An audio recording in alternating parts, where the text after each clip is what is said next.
Hello बच्चों, मैं हूं अभय सर और आपको एक और छोटे से इम्पोर्टेंट टॉपिक को आज पढ़ाएंगे। इसमें बताया गया है, आज का टॉपिक होगा हमारा गुरुत्वीय त्वरण।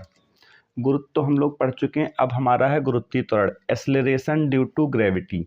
अब गुरुत्वीय त्वरण बहुत ही इम्पोर्टेंट टॉपिक है और ये होता क्या है इसको भी हम लोग समझेंगे डिटेल में। पर एक काम आप लोग कर दिया कीजिएगा, जो पढ़ने वाले बच्चे हैं वो लोग लाइक भी कर दिया करें और चैनल को सब्सक्राइब करके अपने पढ़ने वाले ग्रुप में शेयर भी कर दिया करें। इससे क्या होगा, कुछ और बच्चों को फ़ायदा मिलेगा और हम भी थोड़ा सा और अच्छे कंटेंट आप लोगों को प्रोवाइड कराएंगे। ठीक है, चलिए बढ़ते हैं अपने टॉपिक पे। तो जैसा हम लोग देख सकते हैं कि हमारा क्या है, गुरुत्वीय त्वरण। गुरुत्वीय त्वरण को इंग्लिश में क्या बोलते हैं, acceleration due to gravity. English में तो पूरा नाम ही बता दिए। अब देखो, हिंदी में बोल रहे हैं गुरुत्वीय त्वरण, थोड़ा समझने में दिक्कत हो रही है, मगर इंग्लिश में तो पूरा बता दिया, एक्सेलरेशन ड्यू टू ग्रेविटी, यानी गुरुत्व के कारण जो त्वरण उत्पन्न होता है उसी को गुरुत्वीय त्वरण कहते हैं। अब होता क्या है, नॉर्मल सी डिफिनीशन हम देख सकते हैं। गुरुत्वीय त्वरण क्या होता है, किसी वस्तु पर लगने वाले गुरुत्व बल के कारण उत्पन्न त्वरण।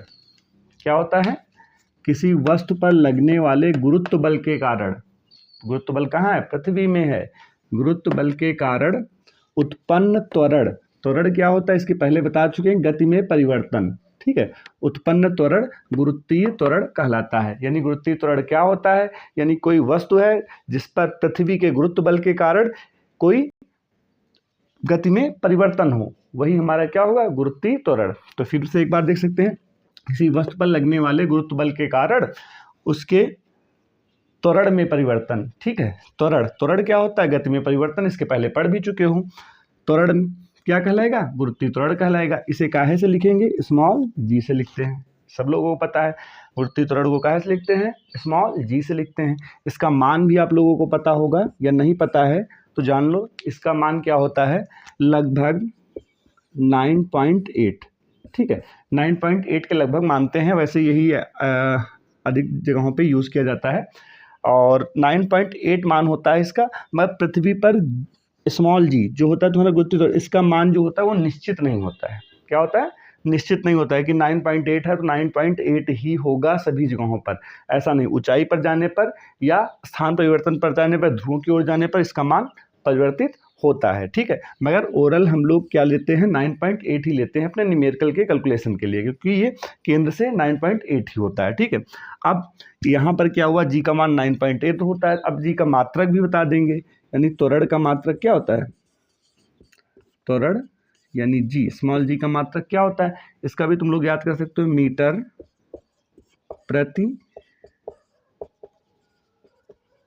Second square.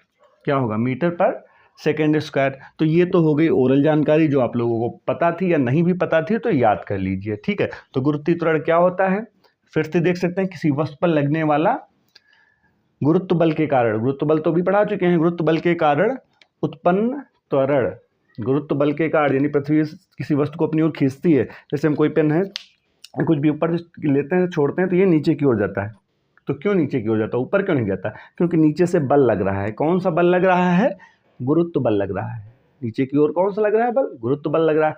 अब ये जाएगा तो जाने में इसके वेग में परिवर्तन भी होता है। ठीक है, नीचे गिरने पर क्या होता है, इसके वेग में परिवर्तन होता है, यानी इसमें त्वरण उत्पन्न होता है। क्या उत्पन्न होता है, त्वरण उत्पन्न होता है। यही त्वरण हमारा क्या कहलाता है, गुरुत्वीय त्वरण कहलाता है। या इसकी नॉर्मल डेफिनेशन आप लोग कहीं कहीं पे बुकों में देखे होंगे, स्वतंत्र रूप से गिरती हुई किसी वस्तु, यानी स्वतंत्र रूप से किसी वस्तु अगर इसको छोड़ा जाए तो ये गिरने पर एक सेकंड में अपने वेग में जो परिवर्तन करती है वही इसका क्या होता है, गुरुत्वीय त्वरण होगा। ठीक है, तो नॉर्मल सी ये डेफिनेशन आप लोग याद रखिए, वो भी लिख सकते हैं, एक सेकंड में स्वतंत्र रूप से गिरती हुई वस्तु के वेग में परिवर्तन यानी उत्पन्न त्वरण क्या कहलाएगा, गुरुत्वीय त्वरण कहलाएगा।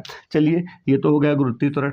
अब आप लोग गुरुत्वीय त्वरण को हम त्वरण से ही क्लियरिफाई करेंगे। आप लोगों ने गति का फार्मूला पढ़ा होगा, गति के 3 समीकरण पढ़ चुके हैं इसके पहले। अगर याद हो तो और अच्छी बात है, नहीं याद है तो फिर से देख सकते हैं। गति के कौन से थे, 3 समीकरण थे। तो पहला समीकरण क्या था, v बराबर u प्लस AT, और दूसरा क्या था, s बराबर ut plus half AT square. तीसरा v square you square plus 2as। ठीक है, ये तीन तुम्हारे गति के समीकरण थे।